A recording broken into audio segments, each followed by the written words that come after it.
Hi guys, and welcome to our virtual lab. Today we are going to be demonstrating gel electrophoresis. Before we do that, we have a few little setup steps that we have to go through first. So the first thing that I have to do here is I have to take my agarose gel. Right now it is in a almost like jello cube. Let me show you so you can see closer here. So it's like a jello cube. We're just gonna pop it in the microwave for 20 seconds. So, get this popped open here. Whoa, that got in my eye. I didn't think I needed to wear goggles for this, but maybe I should have. Okay, here we go. So I've got them slightly open, just so that they don't explode. We're gonna pop them in 20 seconds here. Okay. So what we're doing right now is melting the agarose gel. We're going to pour it into our mold. And just like we saw in the video as we were going over the different forms, we have our little bridges here. These are going to be the pockets that we'll put our DNA samples in. So let me know that our agarose is nice and melted here. It's a little warm, but nothing we can't handle. So I'm going to put my wells, this portion here, I'm going to put my wells in after I put the agarose gel in. So I'm go ahead and pour, okay, maybe it is a little bit warm. Pour my agarose gel in to my mold.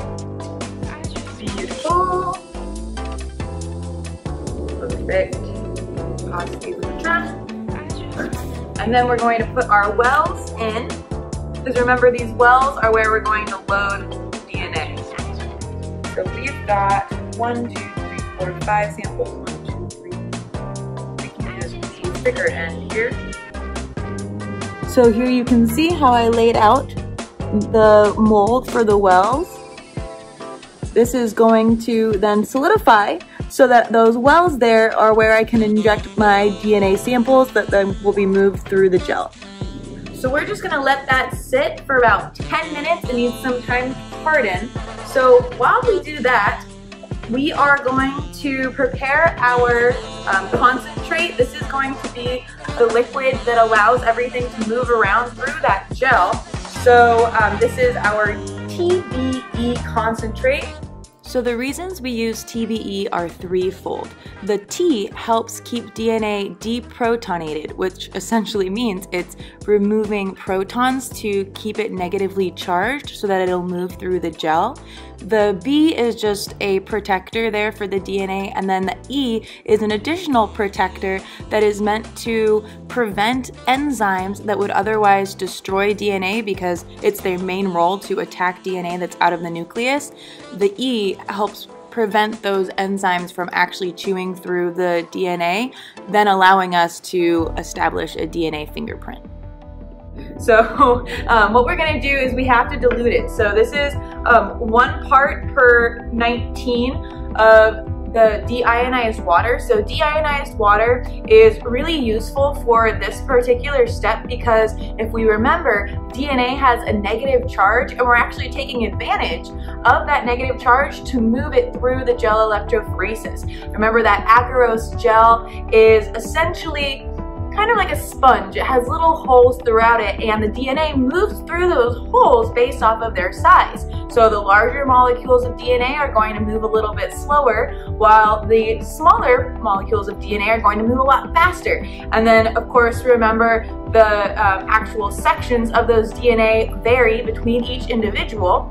So where was I going with this? The reason that we use the deionized water is because we don't want any other ions to be interfering with the process of gel electrophoresis. So by making sure that we are using purely neutral water that has no ions in it, nothing that's gonna get in the way, we will have the best chance at success in watching our gel electrophoresis occur. So what I'm going to do is I'm going to pour in 25 milliliters.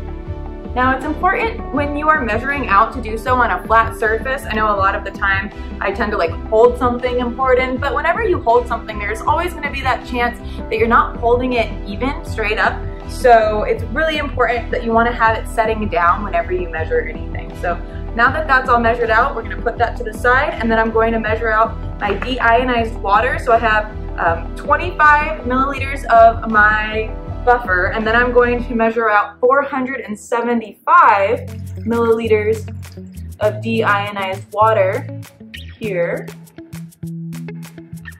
My goal is to get 500 milliliters by the end of this. So it makes sense. I'm adding 25 to 475, which means that I'll end up with 500 milliliters.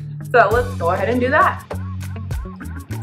There we go. I'm gonna set that to the side. So what I have right here are my two little containers. I'm gonna use these to pour our buffer solution into our actual machines.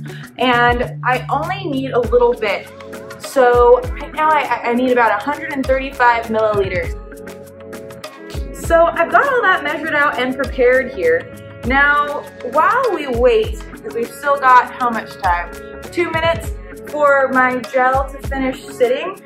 What I'm gonna do is a little bonus here. So like I had mentioned before, we are going to be trying to figure out whose DNA matches the DNA that we saw at the crime scene. But I do have some other DNA samples here that I wanted to play around with too. And these DNA samples will actually tell me of these individuals if they have the genes to taste something called PTC. PTC is a chemical that was made in the lab, and essentially what happened was the individual who was making the chemical accidentally got a little bit in the air, and some of his lab mates were complaining it tasted really bad, but he didn't taste anything. So by accident, as often happens in science, made a discovery that we as humans have the gene of two different alleles. So one allele is that you can taste it, and the other allele is that you can't. The way that they know, for the most part, if you have the allele to taste it versus the allele not to taste it is, well, if you taste it, then you have that allele. But if it's really, really strong to you, if it's vile is the word that they use, which makes me a little bit nervous to taste it, then you most likely have two dominant alleles. Because remember, we get one allele from mom, one allele from dad. So there's a chance I have two dominant alleles. There's a chance that I have one allele that allows me to taste it and one allele that doesn't, which means it won't taste as strong. It might taste bitter instead. Or I could have no alleles to taste it and it'll just taste like paper. So I guess I'll stop stalling and taste this paper. Man, I don't like tasting things that taste bad. I'm not excited. It's like one of those Jelly Belly competitions, the Birdie Bots beans for Harry Potter. Okay, I'm stalling.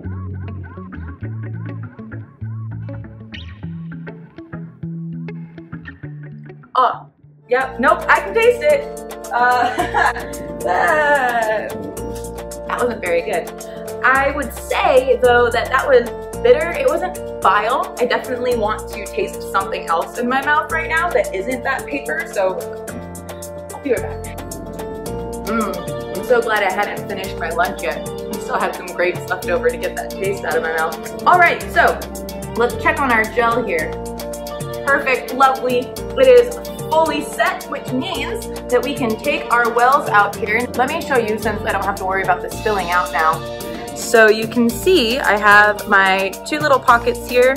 They're pretty nice and solid now. So I'm gonna remove this here. And you can see that there are these little wells. Those wells are where I'm going to inject my DNA. So I'm gonna move my setup so that you guys can actually watch me do that whole process from this point on. Alrighty, so what we're gonna do here, we're gonna set up our gel electrophoresis. So I've got my mold here. I'm gonna take this one out. Perfect. And then you wanna line up these wells here with those there. You're gonna put it in. And then I've got my buffer liquid. Remember, it's 135 milliliters. I pre-poured out. And we don't want to do a pour right on top. We want to pour into the sides here and then just let the little bit of extra flow over. Alrighty, so now we're going to turn on this light. because we are ready to use our micropipette to then deposit our DNA samples into our wells. So a few little bits of information about the micropipette. This part here tells me how much I am actually taking in my sample. So I want it to be set to 10 microliters. And if you look here, that thing that looks kind of like the letter U, that is for micro, so microliters. This plunger here pushes whatever is inside my pipette out. And then this, it gets rid of the tip. So let me go ahead and get those ready to go. So here's my first tip. So what we're gonna do first here is I'm going to put in the DNA, and then I have to pour it into what's known as a little centrifuge tube. I don't actually have a centrifuge machine in my classroom, which would essentially spin it around really, really fast to separate the DNA from everything else. But what I'm gonna do instead is just try to get my DNA all the way at the bottom there. And then I'm going to suction it up, and I'm gonna throw this away.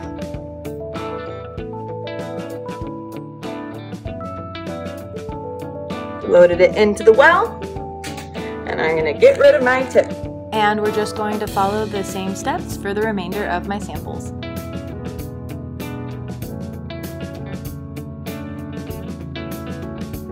And now what we're gonna do is I have to set up my hood